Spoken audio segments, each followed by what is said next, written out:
Yahweh wants to support you in. Amen. Yes. That's it. Some of us go through life. I don't know. Exactly. Thank God I'm alive. Exactly. Yes, but what is the great purpose that you were born into this world? Amen. Thank God I'm healthy.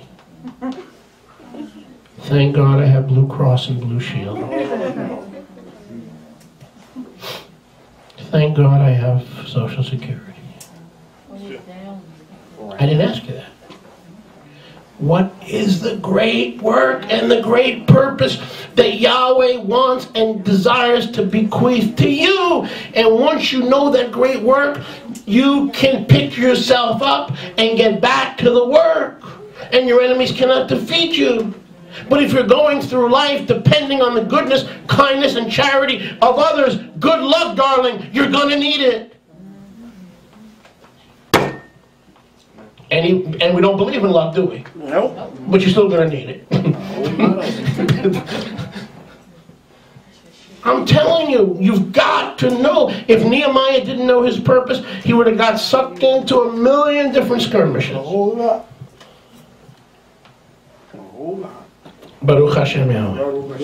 Is it good to stand in front of abortion clinics and stop the killing of babies? Yeah, it's a wonderful thing to do. But if Yahweh hasn't called me to do it, if I do that, I won't fulfill the great work of Israel's restoration that He's called. It's a good idea, but it's not a calling for me. It may be a calling for someone else, and you have to know your own calling. Exactly. Okay, that's the introduction to today's message. Nadine, is there anything wrong with your neck?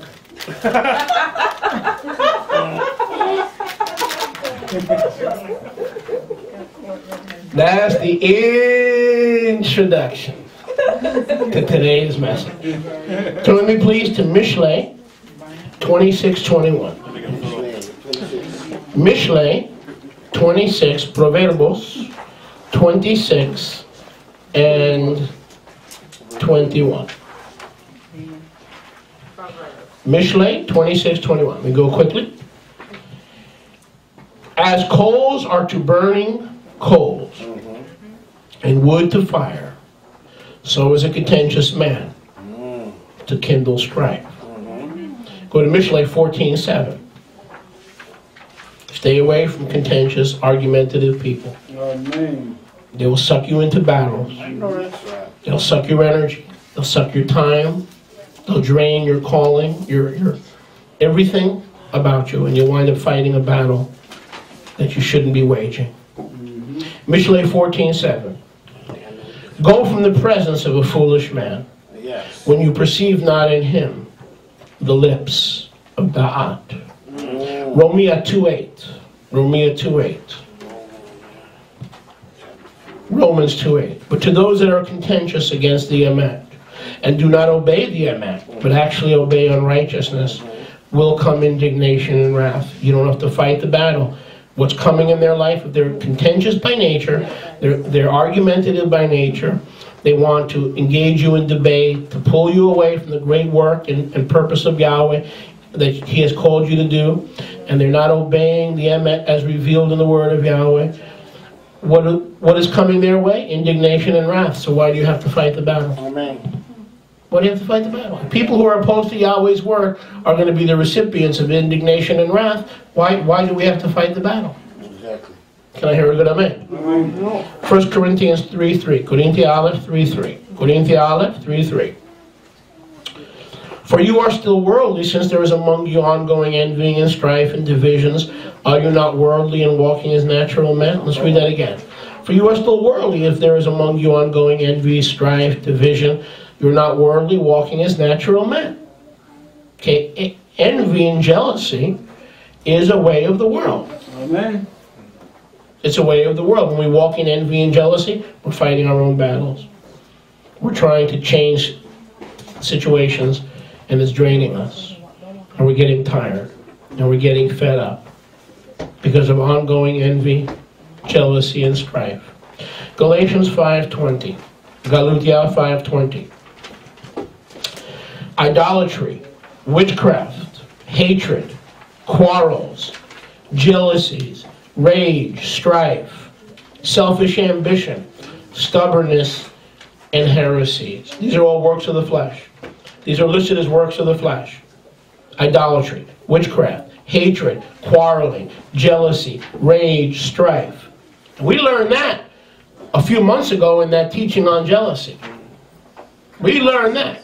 You can sugarcoat it any way you want. Jealousy is a work of the flesh. It is not of the spirit. There's only one kind of jealousy Yahweh allows, and that is the jealousy he has over his people when his people serve other deities. Amen. Amen. So stop excusing jealousy and start working at it. Amen. And choose your own battles and say, Yahweh, fix me. How much of Yahweh's will has been thwarted by jealousy? People are so jealous of Rabbi Moshe's ministry that they don't go out and do their own ministry and obey Yahweh in their life and in their calling. That's what happens when you hook up to jealousy. You miss Yahweh's best for your life. Okay. It's getting quiet now. All right, now. 1 Timothy 6:3 as we close. 1 Timothy 6:3. Tinteos Aleph 6:3.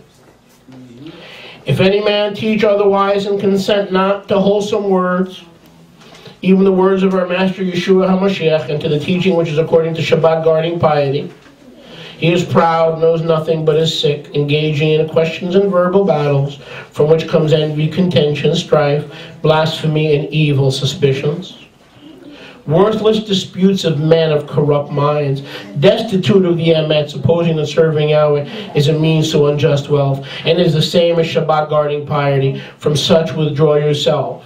But Shabbat guarding piety with contentment is the greatest gain. Let me focus in on this.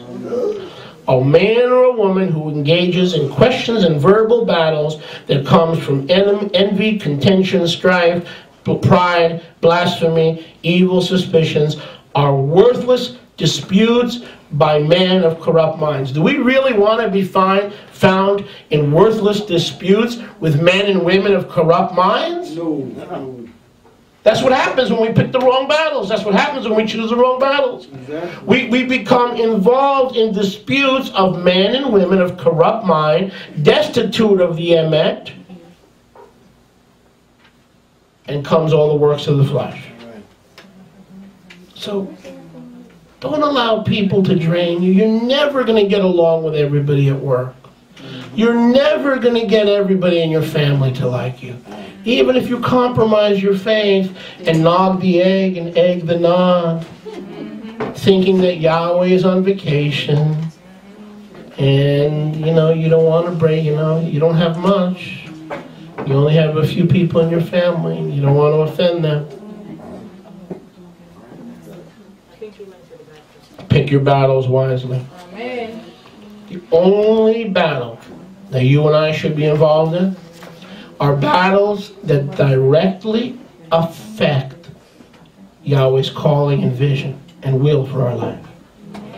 But if you don't know Yahweh's will for your life, then how will you know which battles to avoid? And don't tell me 30 years ago he called me to be an altar boy. 40 years ago I was called to be a missionary to Australia. Yesterday is in the tomb. Tomorrow is in the womb. What about today? Because the only reason I'm still sitting here after 24 years is because I'm afraid to stop building the walls of Jerusalem. It's not you. Trust me. As much as I like you. It's not you. It's not my wife. It's not even the fear of Yahweh. Because I believe I have the fear of Yahweh. It is knowing that I know. It's not about side issues, secondary issues, speaking in tongues, plural marriage, monogamous marriage. It's not about that. It's about restoring the walls for all 12 tribes. The regathering and restoration of both houses of Israel. The reason I'm still at this desk, even though I feel like quitting, not once a week, every day, I'll tell you why. I'm glad you asked. It is for the hope of Israel